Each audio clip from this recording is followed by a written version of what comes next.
Hello everyone, welcome to chemistry लोचा। आज के इस वीडियो में हम एनसीईआरटी के जो क्वेश्चन आंसर्स हैं उनको यहाँ पे सॉल्व करने वाले हैं।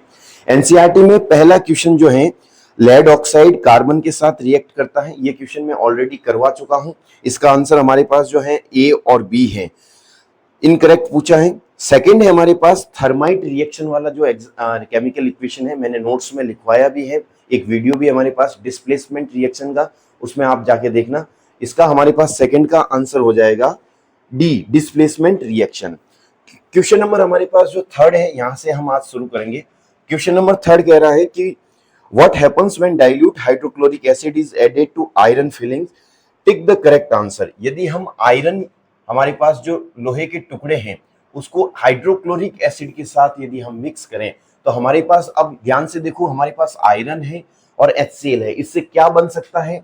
तो हमारे पास मैक्सिमम चांस है कि यहाँ पे हम जो है बिना रटे हम खुद से कर सकते हैं कि FeCl2 बनेगा, प्लस साथ में क्या है, हमारे पास हाइड्रोजन बचा है तो H2 गैस निकलेगी। अब हमारे पास FeCl2 निकल रहा है। इस केमिकल इक्वेशन को यदि बैलेंस करना है तो यहाँ पे मैं 2 लिखूंगा, हाइड्रोजन अपने आप बैलेंस हो गए।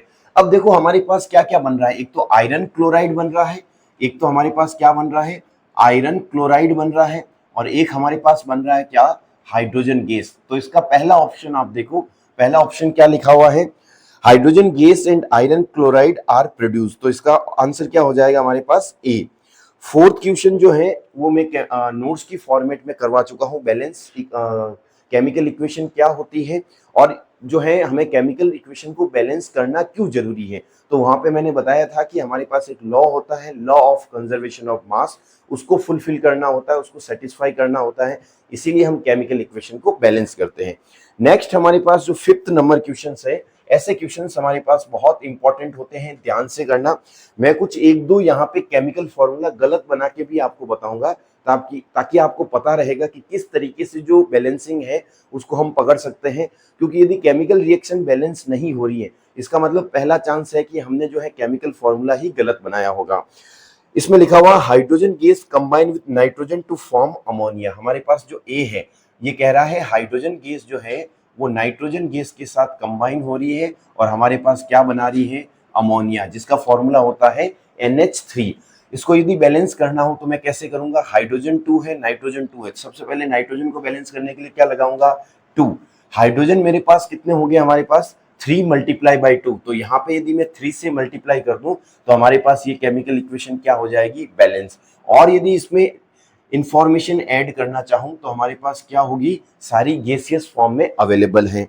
नेक्स्ट हमारे पास जो है, hydrogen sulphide gas burn in air to give water and sulphur dioxide. B हमारे पास कह रहा है कि हाइड्रोजन सल्फाइड गैस यानी H2S जब ऑक्सीजन के साथ बर्न होती है हमारे पास तो क्या देती है, वाटर एंड सल्फर डाइऑक्साइड। एक तो दे रही है वाटर, एक दे रही है हमारे पास सल्फर डाइऑक्साइड। इस केमिकल इक्वेशन को यदि हमें बैलेंस करना है तो सबसे पहले हम लेंगे सल्फर को। सल्फर हमारे पास ऑलरेडी क्या है, बैलेंस है।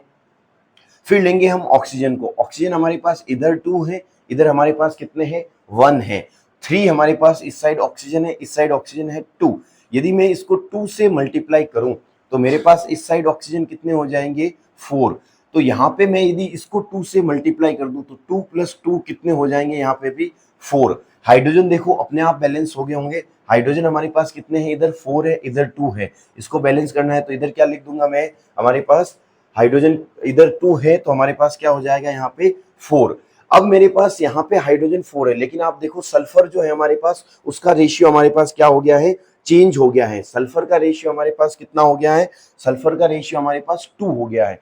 अब ऑक्सीजन को ध्यान से देखो, अब ऑक्सीजन हमारे पास कितने बचे हैं, 2 + 2 मल्टीप्लाई बाई 2 यानी हमारे पास 2 + 4 यानी 6 ऑक्सीजन हो गए हैं। ऐसा क्या करूं कि इस साइड मेरे पास ऑक्सीजन 6 हो जाए, तो आप कहोगे कि हमारे पास इसको किससे मल्टीप्लाई कर दो, 3 से। बैलेंसिंग में ऐसा ही होता है, पहले आपको 1 बाय 1 बैलेंस करके चलना होता है। फिर यदि कहीं करेक्शन हो रहा है तो एक बार फिर से आपको बैक आना पड़ता है। जैसे यहाँ ऑक्सीजन में मैंने पहले 2 लिखा था, लेकिन सल्फर का जैसे ही यहाँ पे 2 लिखा तो सल्फर का रेशियो चेंज हुआ। सल्फर को करेक्ट करने की कोशिश की तो ऑक्सीजन का चेंज हुआ, तो मुझे वापस बैक आना पड़ा। इसी तरीके से हमारे पास जो बैलेंस रिएक्शन है उसको हम जो है बैलेंसिंग उसको करते हैं। अब हमारे पास बी का आंसर ये हो गया, ए का आंसर हमारे पास ये हो गया। नेक्स्ट है हमारे पास barium chlorides react with aluminium sulphate. See हमारे पास है कि barium chloride BaCl2 react with aluminium sulphate Al2SO4 का होल थ्राइस क्या क्या दे रहा है हमारे पास, aluminium chloride and precipitate of barium sulphate. Aluminium chloride AlCl3 plus BaSO4 का प्रेसिपिटेट बन रहा है, यानी क्या बन रही है, इसकी PPT बन रही है। अब देखो इसको बैलेंस करना है हमारे पास, तो सबसे पहले मेटल को पकड़ो।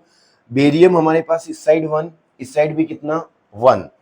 हम एल्यूमिनियम इस साइड कितना 2, इस साइड ऐसा क्या करूं कि एल्यूमिनियम 2 हो जाए, आप कहोगे 2 से मल्टीप्लाई कर दो।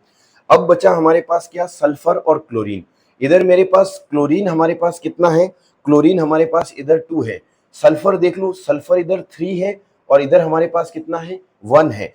क्लोरीन को बैलेंस करने जाऊं तो इधर 3 मल्टीप्लाई बाई 2 यानी 6 क्लोरीन है। इस साइड ऐसा क्या करूं कि हमारे पास क्लोरीन 6 हो जाए, आप कहोगे 3 से मल्टीप्लाई कर दो। मैंने कहा 3 से मल्टीप्लाई किया वो तो ठीक है, लेकिन बेरियम का रेशियो चेंज हो गया। बेरियम को करेक्ट करने के लिए मैं क्या आऊंगा, यहाँ पे 3 से मल्टीप्लाई करूंगा। अब देखो 3 से मल्टीप्लाई करते ही बेरियम भी बैलेंस हो गया, क्लोरीन भी बैलेंस हो गया। एल्यूमिनियम हमारे पास ऑलरेडी हमने पहले बैलेंस कर दिया। सल्फर देखो, सल्फर का होल थ्राइस मीन सल्फर कितने हमारे पास 3, दोनों साइड 3 है। ऑक्सीजन देखो 4 मल्टीप्लाई बाई 3 कितने 12, 4 मल्टीप्लाई बाई 3 कितने 12। तो हमारे पास ये भी केमिकल रिएक्शन कैसी हो गई, बैलेंस हो गई। हमारे पास डी, इसी क्वेश्चन का डी हमारे पास है, potassium metal react with water to form.